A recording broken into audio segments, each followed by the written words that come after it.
Good morning and good afternoon or good evening, depending on the time zone you're at. Welcome to 2023 ETAP conference.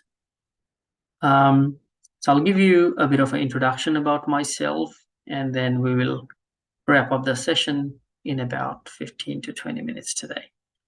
So without any delay, let's start. So like I said, a bit of introduction. My name is Kandokar Wahidul Islam, and I'm from Energytron, Australia. The topic today we are covering is the georeference distribution network design. So what does it mean, and why do we do it? How do we do it? When do we do it?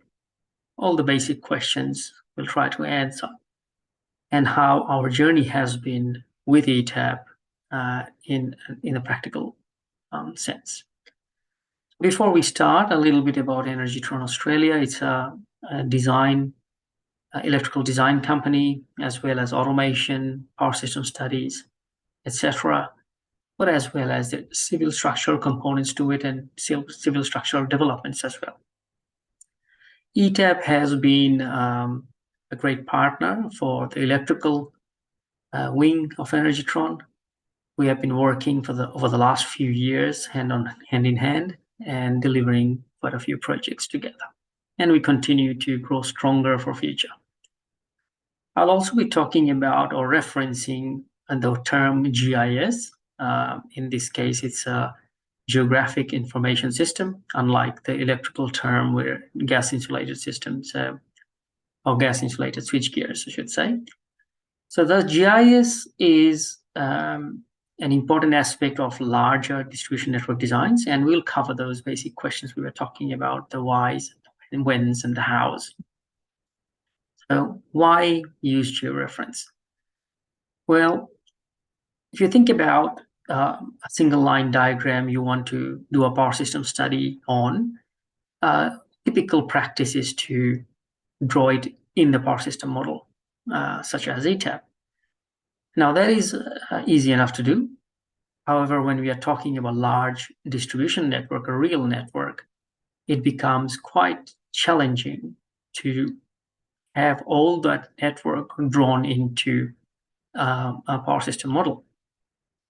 And the other challenge is how do we know what's out in the field?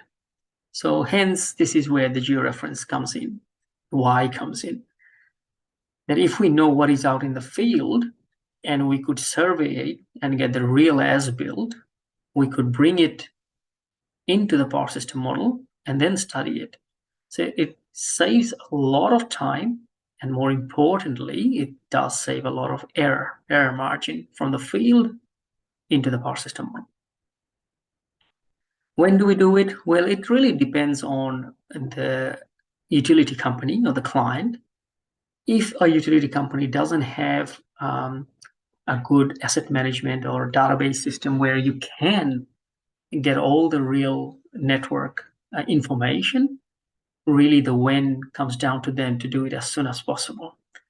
Because a large network is complex to run, people in the organization change, and if the asset management, the drawing database is not kept up to date, it very soon becomes out of control, especially when people with knowledge, people with experience start either retiring or changing companies, that all that information goes away. So the when is really as soon as possible. The utility company should approach georeferencing it and then bring it into a model where they can continuously study. How does it help distribution network? I guess the when covers it a little bit. Without a proper network, it is very difficult to know where your system losses are, where you are facing transformer overloading, etc., etc. Now, how does it help by doing the georeference? First of all, you know exactly where your asset is out in the field, especially when we are talking about complex organic network. If the survey was done out in the field and it was somehow brought into the model and you track it live, and every time the model changes, every time the field network changes, if there is a proper process, it gets reflected into the model, and the study can continue in a very iterative way. So you can look at customers increasing, demand increasing, growth increasing, or a certain section of the network having issues with the load and demand, voltage drops, etc. That can be seen when you can merge the field data to the model. So it is really, really helpful to have that capability of georeference data out in the field into a model, such as ETAP. So let's go forward a little bit more and look at a quick example, a practical example. So when I say there is a large network, large distribution network, what does large really mean? So some of our projects have been in very congested areas, like overly populated areas. So the network is quite complex as well. Now, in this example, which we have completed a project, and in this case, the clientele had about 2.6 million customer base. As you can imagine, it's quite a large network in a small area, a relatively small area compared to, I guess, Australia, for example. So it's a very dense, and the network is very complex. When I say complex, it means you have overhead network, you have underground network, and then you have other challenges. Some are old, some are new, because the network is growing organically as the demand grows. And with the new areas, the clients generally proceed with underground network, undergrounding cables and so on, whereas the old areas remain overhead. So that creates a bit of a complexity in the field. Where is that actual point where underground and overhead is happening? And because of necessity, things are changing out in the field. So the overhead area can be merged, can be broken into another feeder, and so on. So it's constant change. And then, of course, there are various voltage levels within the area. So in this case, in our example, our client had 132 kV, 33 kV, 11 kV, all the way down to 0.4 three-phase and 0.2 single-phase voltage levels.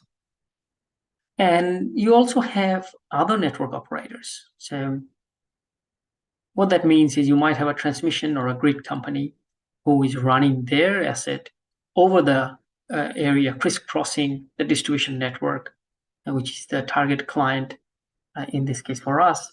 And then you have a transmission company, you have other utility companies who are also sharing the borders or boundaries within this clientele. So the large network, when I said large network earlier, this is what I'm talking about, that in a very high level, you can already see that it is a very complex network. So a pictorial example of a real life example here. So this is all multi-story buildings in a very small footprint I'm showing you here with lots of customers. So when we are talking about doing power system analysis or modeling, we need to first know what's out there. And I'll show you the next picture that this is the GIS survey done. So we did the survey, and just in the small area, you can see it's so complex. There are transformers, there's overhead, there's underground, there's all sorts of voltage levels, and each pole has multiple voltage level feeders as well. So that information out in the field in a very small area, which I'm showing you, you can imagine if you were to draw just that one into a model, redraw it, how much time it would take by a design engineer or power system engineer, and the room for error is there. And the data with the client, with the single line diagrams, etc., are sometimes not enough, especially large customers and large customer bases. The single line diagrams sometimes don't keep up. So you really want to go out in the field and do this survey, which we have done in this example. So that data, now if we expand it to a larger area of almost 3 million customers, If we were to redraw it in ETAP, it is a massive job. So what ETAP have produced, which is our topic today, the georeference distribution network. So there's a capability in ETAP to extract that data from the GIS network, the survey of the field, which is on the right-hand side, and then populate it or extract it into a model. So you have no error margins there. So whatever you're seeing on the right-hand side gets extracted. And then you do your studies. Saves you time and saves any error margin. So that's the type of network we are talking about. So what happens? What are the challenges of those? The challenges are, of course, identification issues. So on that example, there was mostly overhead and some underground. You can see on one single pole, there could be multiple feeders of the same voltage level, but they are called different because they are different feeders. You could also have on that same pole multiple voltage levels. So same voltage level, different feeder, different feeders, different voltage levels. You could also have a low tension or low voltage. I think in the American side, we call it low tension, whereas the Australian part of the world, we call it low voltage or LV network. So you might have an LV network there. And that LV network is coming from the same feeder. However, it can come from two different transformers, distribution transformers on the pole. And that one pole could be a point where the two distribution transformer LVs just ended there. It's a termination point. So in that pole now you have different voltage levels, different feeders, same voltage level, different feeder name, and you have an LV network coming from two different transformers. You could also have a service drop from that pole, which could be a three-phase service drop, or could be a single-phase service drop, or multiple service drop. So identification becomes a very, very big challenge.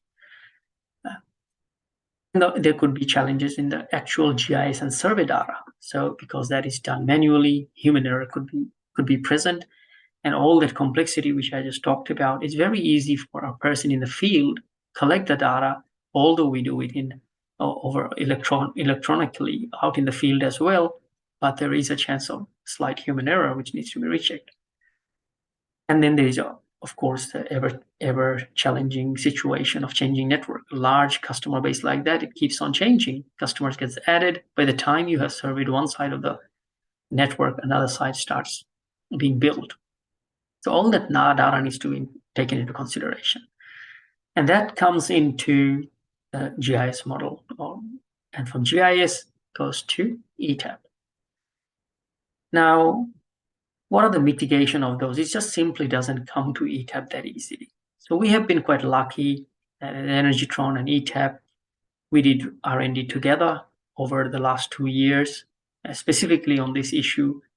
And ETAP has been, like I said earlier, a great support, very open to feedback. And we kept on giving feedbacks on what are the challenges.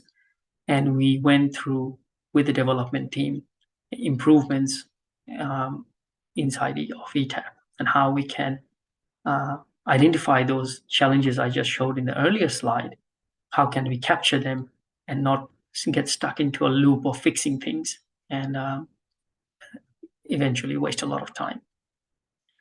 We also looked at how to migrate the data, or in other words, we call it mapping the data from the GIS to ETAP. Because all those network, obviously, tables, conductors, they have their own attributes. Those attributes we don't want to manually recreate into ETAP. That means, again, a lot of human error opportunity as well as time lost. So we want to make the migration very easy. So that's something we worked on. And eventually, a few months ago, ETAP 22 came into the release, which has mitigated those challenges. And we have been successfully trying to use it, continuing, and hopefully in future, we can do another presentation and give you more good news about a success story, complete success story. It's already successful in the development. Now we want to close this. So what's the short-term future look like? The short-term future of Energytron and ETAP will continue to progress and make this as robust as possible, which hopefully will help everyone, whoever is listening and not listening, in the future. Robust product. We also want to have the ease of migration. So like I said, the mapping, that is, there's still work going on. As we progress, there will be a lot more data, a lot more attributes which can be easily migratable. So eventually we want to reach a point where there is minimal to no manual handling. And also the pace. So when we started 2 years ago, a database of that size would take between 18 to 20 hours to migrate, whereas now ETAP has made great progress in it, and it would probably take under 3 hours. And we are continuing to challenge the software. Another thing we are also going to work on short-term future is change after the mapping has happened. Can we change at the ETAP model end things which didn't get migrated or wasn't able to be captured by the field GIS people or survey people? Can we then add it quickly in bulk on the modeling side, the ETAP modeling side? Long-term focus, there is still work in progress in the future for protection studies. The protection needs to be also migrated, which is in the process of developing by ETAP. It's not there yet. We want obviously to see in future seamless SCADA. We as Energytron will work closely with ETAP and provide feedback and support as necessary, so we can also have that ability. Larger mapping files with almost no manual handling, and of course that will hopefully produce a very robust project for everyone. And we are already seeing, like I said, it's not a matter of 1 or 2 months. We have been working for over 2 years just on this specific product, and ETAP has been very open, very supportive, and we are seeing those like ETAP 22 with a lot of those capabilities. Energytron and ETAP, I would like to thank both of them, of course, for taking the strive, taking the effort, and of course to the viewers and listeners today. If you have the opportunity, if you do use this version, the most important thing, I guess, for ETAP you could do is give feedback as much as possible, and they are, I'm sure that they will keep on taking those feedbacks, those positive feedbacks, and implement it into a product which is usable, user-friendly, and a better quality for everyone across the world. So I'd like to thank you again for your time, and if you have any questions, shoot it down to the convener, and surely it will come back to us, and we'll try to get in touch and answer wherever we can. And wish you all a happy evening, morning, afternoon. Thank you very much.